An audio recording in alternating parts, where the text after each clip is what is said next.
नमस्कार, मैं दिनेश कुमार थोकता है भारत में एक बार फिर से स्वागत करते हैं एक नए और खूबसूरत विषय के साथ। खूबसूरत इसलिए क्योंकि वो जो विषय है बहुत ही सुंदर है, बहुत ही सराहनीय है। जी साथियों, आप उस विषय के बारे में सुनेंगे तो जरूर उस विषय पर सराहना करने वाले हैं। साथियों, वो विषय है जिसे आज तक आप सभी ने कभी नहीं सुना होगा, जिस विषय को सुनने के बाद अपने आप को बदलने से कभी नहीं रोक पाएंगे। एक ऐसे विषय के साथ, एक ऐसे विषय पर महाखुलासा करने वाले हैं। जी हाँ साथियों, उस खुलासे के बारे में जिसके बाद आपका जो तीसरा नेत्र है वो भी खुल जाएगा। फिर आप कोई ऐसा कार्य नहीं करेंगे जिससे कि लगे कि आप सब कहीं ना कहीं परंपरा के नाम पर कुछ आप गलत नहीं कर रहे हैं। और आप आने वाली पीढ़ी को एक बहुत बड़ा संदेशा देने वाले हैं।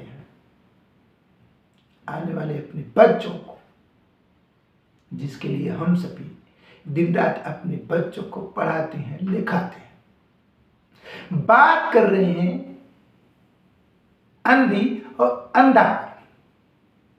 साथ अंधी और अंधा के विषय पर पूरी बात रखूं उससे पहले जिन साथियों ने अभी तक हमारे चैनल को नहीं सब्सक्राइब किए हैं वो प्लीज चैनल को सब्सक्राइब कर लें, वीडियो को अंत तक जरूर देखें और कमेंट बॉक्स में अपनी प्रतिक्रिया को बताना ना भूलें। साथियों, बात कर रहा हूं अंधी और अंधा पर। एक बार एक अंधी और एक अंधा होता है। दोनों ही अंधी और अंधे को एक बेटा होता है। वो बेटा बड़ा होता है। शादी करने से पहले, बेटे की शादी करने से पहले वो लोग खुद से बेटी का पालन पोषण करते हैं, उसमें भोजन तैयार करते हैं। तो भोजन बनाते वक्त जब भी जो अंधी औरत थी वो जब भी खाना बनाने जाती, वो रोटी बनाती, एक बिल्ली आकर के उस रोटी को खा जाती। वो फिर से रोटी पकाती, फिर बनाती, फिर खा जाती। बाद में वो अंधा जो व्यक्ति है वो आता है, कहता है भाई खाना दो, भोजन दो। तो कहती हैं कि मैंने तो रोटी बनाया था और आप पूरा खा गए, मुझे बताया भी नहीं। बोले अरे ये क्या बात हुई, मुझे तो अभी भोजन दिया ही नहीं आपने, तो मैंने भोजन ग्रहण कैसे कर लिया, खाना कैसे खा गया मैं। बोले नहीं, मैं तो रोटी सब बनाई और यहाँ तो मेरी थाली में रोटी है नहीं, तो रोटी कौन खाया। तब उन्हें थोड़ी देर में एक जानवर की आवाज आती है और वो जानवर होता है बिल्ली। जो अक्सर आप सभी जानते हैं कि बिल्ली एक ऐसी जानवर है जो हमेशा अक्सर घरों में घूमती रहती है। साथियों, जब बिल्ली की आवाज वो लोग सुनते हैं तो उन्हें लगता है कि शायद यही बिल्ली हमारी रोटी को खा गई। फिर वो दूसरी बार खाना बनाती और उसके बाद एक डंडा लेकर रखती हैं क्योंकि वो बिल्ली को देख नहीं रही है। तो डंडे को वो रोटी बनाती है और अंधा जो व्यक्ति होता है वो डंडे को लेकर के बैठा रहता है और वो ठप ठप ठप जमीन पर पटकता है ताकि बिल्ली डर से ना आए, उसकी रोटी को ना खा जाए। अंधी जो औरत थी वो रोटी बनाती, अंधा जो व्यक्ति था वो डंडा लेके गेट पे बैठा रहता, ठप ठप ठप। था क्या, रोटी बच गई। अंधी और अंधा दोनों ही व्यक्ति बड़े चाव से खाते हैं। अब ये रोज की उनकी प्रक्रिया बन जाती है, क्योंकि रोज बिल्ली के आने का डर रहता है कि कहीं बिल्ली आके उनकी रोटी ना खा जाए। इसलिए जब भी वो रोटी बनाती तब भी वो अंधा व्यक्ति बैठ करके उनके पास डंडा लेके फट फट फट करता है, ताकि उसकी आवाज से, उसकी डर से बिल्ली उनकी रोटी ना खाए। अब ये परंपरा बन गई। लड़का बड़ा हुआ अंधी और अंधा का, उन्होंने एक साथ शादी कर दी। जब शादी करती है तो बहू आती है घर में, लेकिन बहू अंधी नहीं थी, बेटा भी अंधा नहीं था। लेकिन बेटे ने यह देखा था अपनी खुली आंखों से कि जब भी मां खाना बनाती थी तब मेरे पिताजी गेट पर बैठ के डंडा लेकर के फट फट फट करते थे।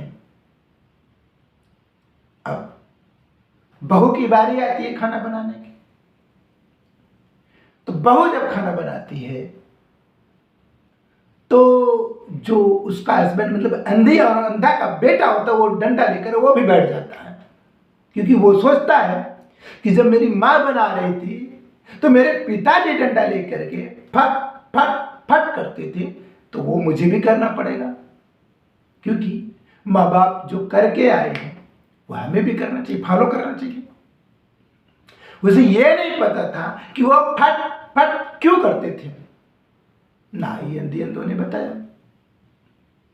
अब अंधी अंधों को क्या पता कि बच्चे मेरे भी ऐसा करेंगे। तो बहू जब खाना बनाने लगती तो बेटा डंडा लेकर के फट फट फट, क्योंकि माँ बाप कर आए थे और वो उनको भी करना था,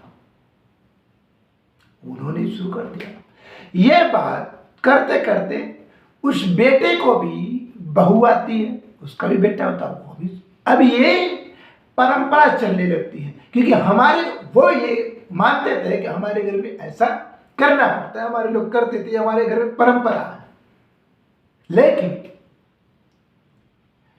उसी घर में एक बार पढ़ी लिखी बहू भी आती है, तब फिर वो भी आती तो वो भी खाना बनाती है, तो उसका भी हस्बैंड डंडा लेकर के गेट पर फट फट फट की आवाज करता है।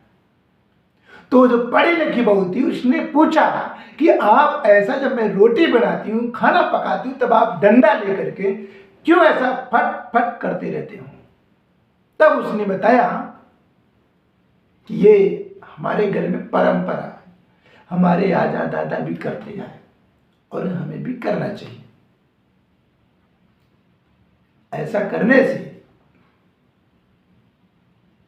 घर बार अच्छा चलेगा। तो उसने पूछा भाई ऐसा क्यों करते थे दादा दादी, वो लोग ऐसा क्यों करते थे? जब ये जानने की कोशिश की तब उन्हें पता चला कि उस समय वो लोग अंधी और अंधा थे और एक बिल्ली आती थी, रोटी खा जाती थी। उस रोटी के बचाने के लिए, उस रोटी को बचाने के लिए, भोजन को बचाने के लिए वो लोग डंडे से फट फट करके आवाज करते थे, क्योंकि वो देखते ही नहीं थे कि बिल्ली कब और किधर से आके रोटी उनकी खा जाती है। डंडे से फट फट करके आवाज करेंगे अगर, तो वो बिल्ली रोटी खाने से दूर हो जाएगी, रोटी नहीं खाएगी, रोटी बच जाएगा और वो लोग अपना भोजन ग्रहण करेंगे। जब यह बात पता चलती है तब बहू ने कहा कि वो लोग अंधे और अंधा थे, वो लोग नहीं देख सकते थे, इसलिए उन्हें गेट पर बैठकर अपने भोजन को बचाने के लिए डंडे से फट फट करते थे, उस बिल्ली को भगाने के लिए। लेकिन हम लोग तो खुली आंखों से देख सकते हैं, तो हमें क्या जरूरत है डंडा लेकर फटकारने की? तो ये बात लोगों के दिमाग में भी आता है, बात तो बहुत सही कह रही है। साथियों, इसी तरह हम सभी बहुत सारी ऐसी धार्मिक कुप्रथाओं को, कुरीतियों को मानते हुए चले आ रहे हैं और उस पर हम प्रश्न नहीं खड़ा करते। और जब हम प्रश्न खड़ा करते हैं तो बहुत सारे लोग ऐसा कहते हैं कि हमारे बाप दादाओं ने जो करके आया है क्या वो गलत है? उन्होंने ऐसा किया है तो हमें भी करना चाहिए। हम अपने बाप दादाओं के ऊपर नहीं है। जी हाँ साथी, हम सब अपने बाप दादाओं के ऊपर तो नहीं है, लेकिन वो समय कुछ और था, इस समय कुछ और है। हम तर्क करें क्या सही और क्या गलत है। अगर उस समय की कुछ गलतियां रही हैं तो हमें उसे बदलनी चाहिए, और जो सही है उसे मानिए, और जो गलत है, जो सिर्फ परंपरा के नाम पे हम ढोते आ रहे हैं, उसमें हमें बदलाव करना चाहिए। अगर हम बदलाव करेंगे तो निश्चित तौर पर हमारा समाज, हमारा देश आगे बढ़ेगा। अगर हम परंपरा के नाम पे कुरीतियों और पाखंडों को भी ढोते रहे ऐसे ही बिना कुछ सोचे, बिना कुछ समझे, बिना कुछ तर्क किए, तो निश्चित तौर पर हम और हमारा देश आने वाले समय में भी, हमारी आने वाली पीढ़ियां भी अंधविश्वास पाखंड में डूबी रहेगी और हम लोग विकास नहीं कर सकते। हमें विकसित अगर होना है, हमारे देश को फिर से स्वर्णिम भारत बनाना है, तो हम लोगों को सोचना होगा, समझना होगा और तर्क करना होगा। जो सही लगेगा हमें उसे स्वीकार करना होगा, ना कि परंपराओं के नाम पे हम कुछ भी ढोते आए। फिर से ऐसे ही किसी विषयों के साथ मिलेंगे। तब तक के लिए जिन साथियों ने अभी तक चैनल को नहीं सब्सक्राइब किया तो प्लीज चैनल को सब्सक्राइब कर लें, वीडियो को लाइक करें और अपनी प्रतिक्रिया को कमेंट बॉक्स में जरूर बताएं कि हमारा ये जानकारी, हमारी ये वीडियो आपको कैसी लगी। वीडियो को जन जन तक जरूर शेयर करें ताकि लोगों में जागरूकता फैलाई जा सके और पाखंड, अंधविश्वास मिटाई जा सके। फिर से ऐसे किसी विषयों के साथ मिलेंगे। तब तक के लिए मैं दिनेश कुमार मौर्य फिर से आप सभी का स्वागत करते हैं, अभिनंदन करते हैं। जय भारत, जय संविधान।